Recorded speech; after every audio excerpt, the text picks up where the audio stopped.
Taivaallinen Isämme, siunaa myös se kylvötyö, jonka parissa nuori sukupolvi omalla työsarallaan uurastaa.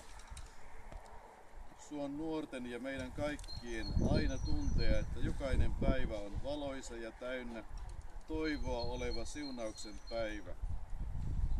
Siunaa myös kansallemme esivallan kylvötyö, niin että kaikki voi tapahtua sinun kunniaksesi ja lähimmäisen parhaaksi. Taivaallinen Isämme, siunaa tämän suven kylvösiemen, jonka nyt laskemme kasvojesi eteen. Sinun siunaaviin käsisi tahdomme jättää myös kaiken muun työn, joka tapahtuu maaseudulla, kaupungeissa, koko isiemme maassa ja kaikkialla maailmassa. Suo syksyn tullen siunattu sato, tätä pyydämme nimessäsi. Aamen.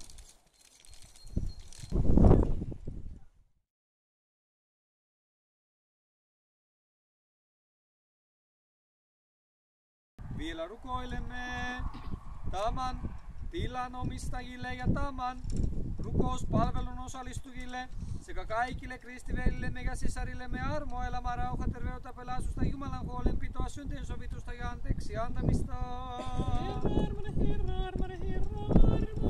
Sillä sinun on armon liikmis ja rakastava Jumala ja sinulle Isä, Poika ja Pyhä Henki, me kunnioitetaan nyt ja aina ja kaikisesti. Rukoilkaamme Herraa.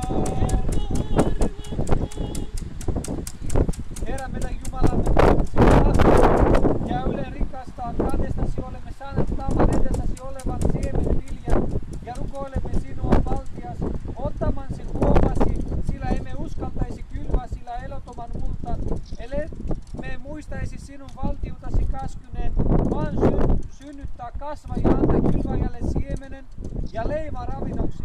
Nyt annamme sinulta Jumalaltamme kuule meitä, kun me rukoilemme sinua, ja avaa meille suuri hyvä taivaallinen aarekammiosi ja vuotata siunauksesi täyteys totisten laupetusten mukaan.